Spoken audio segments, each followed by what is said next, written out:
For one car company, it's back to the future, and we'll tell you why this week on Motoring 2000.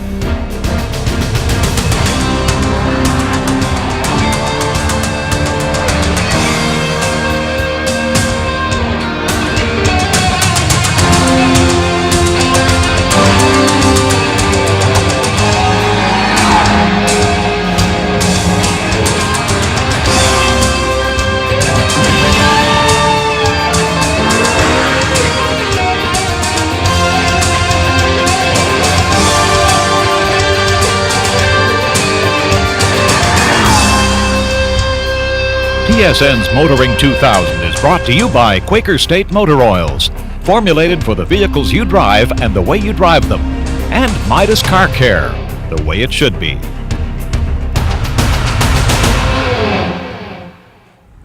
Hello everybody, we're going to try something a little different this week by beginning with a long-term update on our Honda Odyssey and a beef, but not about the Honda. This car has simply been terrific. But we all know the number one car care maintenance you can perform on your car is an oil change. We also know the number one excuse for not getting it done is usually a lack of time. Well, despite the fact that dealerships are offering faster oil changes and sometimes free ones to get our business, there I was yesterday at a Honda dealership in front of the drive-through sign being told, I need an appointment. Hey, I wasn't there to get my teeth fixed. Anyway, my solution, I went to one of those fast lube places, was in and out of there in half an hour, had a Honda oil filter put on, the recommended 5W30 motor oil for this Odyssey, and of course, it was Quaker State. All right, we're going to begin this week with a story about the future, and it seems like just yesterday that the year 2000 seemed a lifetime away. In fact, some of us are old enough to remember George Orwell's glance into the future in a book entitled 1984. Well, as you know, car companies are always looking to the future, but one company is a leader in turning the future into the present.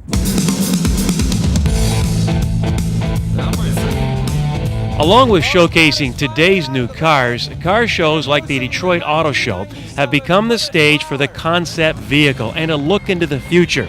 Now, usually, most concepts are mothballed. But over the past 10 years, DaimlerChrysler has consistently turned concept into reality almost overnight.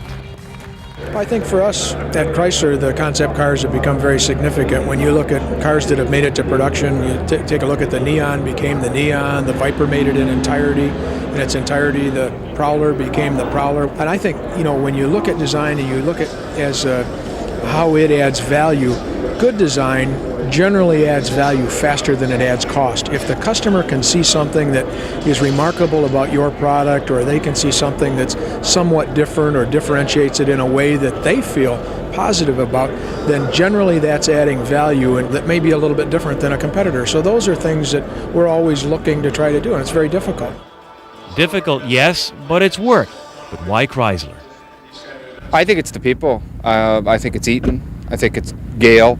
I think they have a bunch of engineers and car enthusiasts at the top of the line in Chrysler, and I think they got a bunch of bean counters over at GM. I really do. I mean, they've got a bunch of brand marketers who distribute Johnson & Johnson products, and now they're running the company. And it's obvious they don't give a darn about cars, and Chrysler people do. I really do think that we got into this whole period of the 70s where we were caught up in this era of regulation. It was fuel economy. Everything was just like it was oppressive, and it doesn't have to be. I mean, the real need and desire on the part of the customer for performance and sparkling and sportiness and feeling good, that never went away. And I think we as the manufacturers went away from that, and it's just nice to see it come back, and it works. I mean, people are there; they will come. Now, it's one thing to roll a concept into a production vehicle, but recently, DaimlerChrysler has actually invited auto journalists to get behind the wheel of these one-of-a-kinds. This is one of the rare opportunities where you actually get to drive the vehicles you see in all those magazines and sitting on the podiums of all those car shows. And it's just amazing that these vehicles actually work, because most of them are static models. So to actually have a car that you can drive around and that you can hear the engine, everything works, is just an incredible opportunity. There's a lot of neo-classic styling in these vehicles, and certainly the one like the Chrysler Atlantic is very much from the days of the 30s, from the classic Delahaye and Delage and Bugatti era. And to incorporate that into these newer vehicles, it's just terrific. There's definitely a retro nostalgia factor here that everybody seems to love. These cars seem to be universally, people see the cues in them, fender lines, grills, that sort of thing. The PT Cruiser, I guess, is a good example of that. Reminds people of cars of the late 30s. We think that's wonderful, and as long as they do, we're all on the right wavelength. What we do is we gauge reaction to those concepts. Do you like it or you don't like it? Is it hot? Is it cold? Does it turn you on? Does it turn you off? And one of the things we're very proud of at DaimlerChrysler is our whole approach to sort of develop what we call the love-hate relationship. The Dodge Ram concept is a good example of that, where some people said, I don't like this truck at all, and others said, God, this thing is great. You know, here's my deposit, I want one right away. And that's what we look for, is the reactions of people. This thing is, it's not an age income thing, it's an attitude, it's a reaction. And of course, the more positive the reaction, the more our design staff really gets energized with what they do. Going back for retro cues and so on, public loves that, the market likes it. It's just, I just think it's the right direction to go. There's a nice warm feeling about it, but you can integrate modern technology with some of this wonderful, good art is timeless, really. And it's the same in automotive, engineering as well as in appearance. That cars can be beautiful, they can also bring back images of the past, and they can also show the future, what's under the hood. It's something we're very proud of. We're going to continue to do it. You'll see some great things coming from us here in the not too distant future at the Detroit Auto Show, which will set the tune for more concepts and more reaction to product.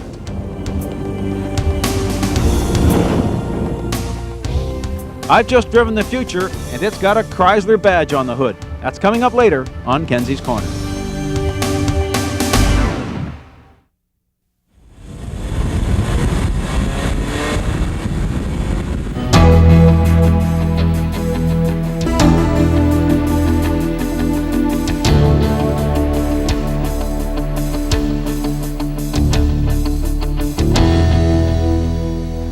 This week on Test Drive 2000, we take a look at the Ford Focus, a car that's got some fairly large shoes to fill, primarily because it's going to replace the entire Escort lineup minus the ZX2, as well as the Contour and Mystique. Now, if you add those two vehicles up and their respective competitors, the Focus goes into a segment that accounts for 60% of the Canadian market. The object of the Focus design was to accommodate everybody from a 5th percentile female to a 95th percentile male. To do this, the front passengers were moved forward and their seating position elevated. This increases the amount of room in the rear without sacrificing the bit left for the trunk. Object achieved, although the look is of an artificially tall car. You know, the reason many of the cars in the Focus's category flounder through the pylon test is because the body has a tendency to move laterally or left to right in relationship to the wheels. Not so with Focus, because all of the lateral control arms use stiff bushings, and yet to maintain ride comfort, they use a soft bushing at the leading end of the lower control arm. That's how they achieve the balance. Stiff bushings to control body movement, a soft bushing to control ride comfort. By way of reference, the Golf, a car generally lauded for its handling, uses a common bush to control both forms of wheel movement. As a result, the bushings are too soft laterally and too stiff longitudinally. It's a sacrifice Focus doesn't have to make. Factor in the light and linear power steering and the dynamics are delightful, belying the Focus's entry-level status. If there is a quibble, it is that the tall stance gives rise to a little more body roll than I care for. Focus is offered with one of two engines. This 2-litre split-port induction engine that produces 110 horsepower, or for an additional $600 over and above this SE, you get the 2-litre Zetec engine. It produces 130 horsepower that's far more user-friendly. Trust me, that $600 is worth every cent. There are a couple of reasons for the difference. The base engine needs to be revved to deliver its power, and it's nowhere near as refined. With Zetec, 80% of the 135 pounds-feet of torque clocks in at around 1,000 RPM and stays with the game to $6,000. You also get a better manual box, one which features ratios that are numerically higher and more evenly spaced. With the Slush-O-Matic, the engine upgrade is a mandatory one. The interior of the Focus is, pun intended, very focused. Not only is it aesthetically pleasing, it's also very logically laid out. Power locks, windows, mirrors, all reside where you can reach them easily. Same holds true for the steering wheel mounted cruise controls, decent set of analog gauges, and the radio and climate control were then mounted in the right order. But that's not what impresses most. Not only is the steering tilt, it also telescopes. That allows you to find the right driving position correctly and very quickly. And in this class of car, that's a rarity. Stopping power comes from a front disc rear drum design. On the skid pad we needed 117 feet to stop from 80k. The optional anti-lock system does as intended, staying out of the equation until absolutely necessary. Bonus marks for incorporating electronic brake distribution. This replaces the old mechanical proportioning valve, reducing the brake pressure sent to the rear as the nose dives. Not only does it improve stability, it decreases the likelihood of the ABS kicking in early. You know, the bottom line with the Focus is that this car continues Ford's change in direction, one away from some of the staid products that they produced lately. That said, this car, whilst eminently qualified as the Escort's replacement, is going to have a problem filling the shoes left by the Contour. And that's purely and simply because there's no V6 engine.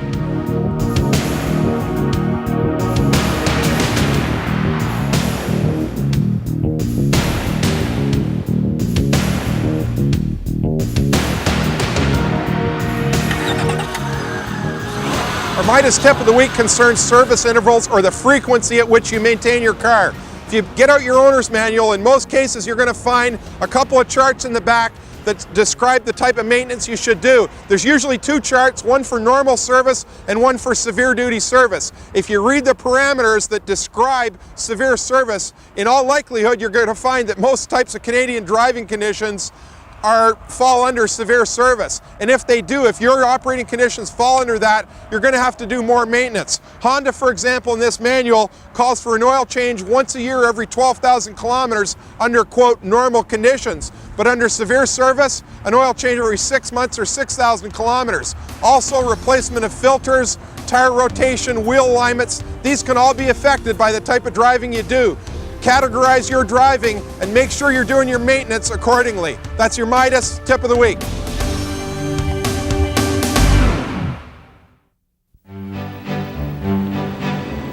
It's a 1967 Citroen Dechevaux. I've always been interested in the Dechevaux, and I was reading the want ads in the paper, in the Star in '91, and saw one listed, and made the mistake of going to look at it and ended up buying it.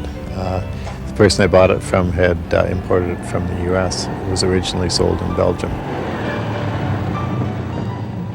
I was interested in the Dechevaux because of its intriguing design. It was designed about the same time as the Volkswagen Beetle, but for a different market in France, and it has all so many interesting engineering features that are very different from most cars. It's a front-wheel drive, and it's a flat two opposed, like one cylinder at each side. It has an oil cooler, and it has inboard disc brakes, which is rather unusual. So the disc brakes are right beside the engine before you get to the drive shaft. It's very softly sprung, and it has absolutely no anti-roll built into the suspension, so whenever you take a corner it leans over quite a bit. But it never falls over. It just leans, and it worries the people behind you. One of the most interesting features of the car is the windows. Rather than having a roll-down window, the windows are hinged at the bottom. Originally just so that you could put your hand out and signal a turn, but there is a clip to hold them open so that you can have some air on the highway, and also it keeps the wind from messing up your hair. The top speed depends on the wind and the gradient. On a level road with no wind, it'll do about 110. Downhill, I've had it up to 130, but I've not managed to get a speeding ticket yet. It has 29 horsepower. I don't think it's really probably appropriate for today's world, but it's a lot of fun. You know, every time I recommend a minivan, the response 9 out of 10 times is, hey, I wouldn't be caught dead in a minivan. Well, check this out. This is Chrysler's Pacifica concept vehicle, named after their design center in California. And you're telling me a minivan can't be cool? All sorts of accessories, including this one on the roof for you skiers. Throw your skis in there, close it up, no loss of aerodynamics. And for you golfers in the back, you're gonna love this. This molded accessory allows you to lay out 4 bags side by each. Neat, convenient, and simple. What's there not to like about a minivan? All right, let's head to the garage and join Bill Gardiner. Bill? Well, Brad, how about this concept? How about a car that pulls, but doesn't always pull in the same direction? When we talk about a steering pull, we're talking about the tendency of the car to drift right or drift left. But usually a car will consistently drift in one direction or the other. Now this car is a little bit unusual in that it alternately pulls to the left and then other times pulls to the right. So I'm going to show you. I've just made a left turn, a U-turn, and I'm going to unwind the steering wheel slowly to the center, and we're going straight now. And when I just sort of release my grip on the wheel, the car wants to go to the left. I'll pull it back to the right gently, and when I let go of it, it wants to hook to the left. Correct it. Every time I correct it slightly to the right and let go of it, it hooks off to the left again. Now, that's fine and dandy. That could be something like a low tire on the left side, a lot of positive camber on the left front wheel, or a bad tire. But now we're going to do a U-turn to the right and unwind the steering wheel slowly again, and you'll see something a little bit different.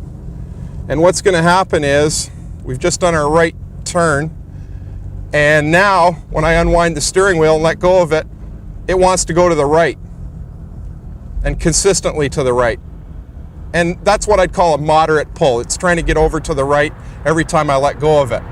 So what we've got here is a condition that we refer to as memory steer. In other words, it remembers that we just went around a right-hand turn and now it wants to continue to turn right. The same thing if we do a left-hand turn.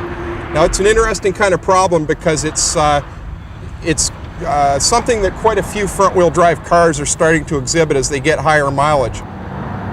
Now I stopped by at North Queen Auto Parts this morning. They loaned me this strut assembly. It's off a different car, a 93 Nissan Sentra, but it'll do for our explanation because the concept is very similar. Any car with McPherson strut front suspension has the possibility of exhibiting this problem. So this one will do. Now, here you can see the hub assembly. This is where your wheel and tire bolts on, and down here is where the lower ball joint attaches on our front suspension.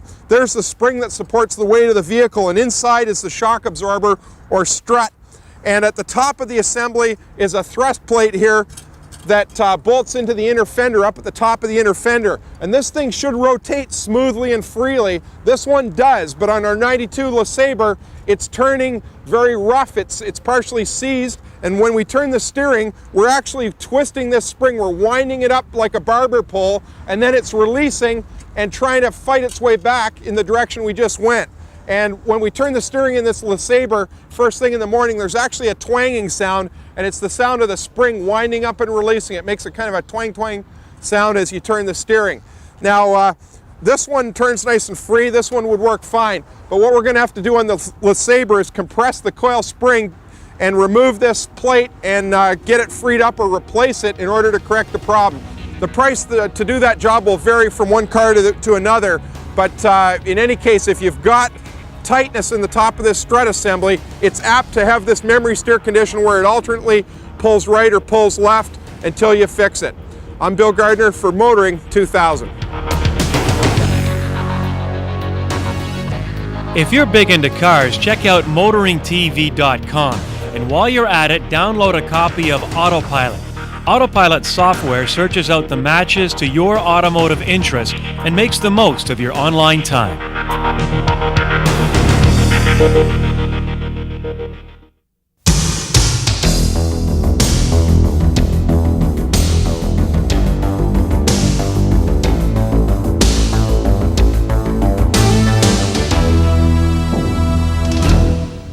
Now, you regular viewers know I don't think much of sport utility vehicles. They're not sporty, they're not particularly utilitarian, they're ugly because they look like the box they came in, And the technology, that's 50 stuff, man. Live axles, leaf springs. I mean, Conestoga wagons had leaf springs.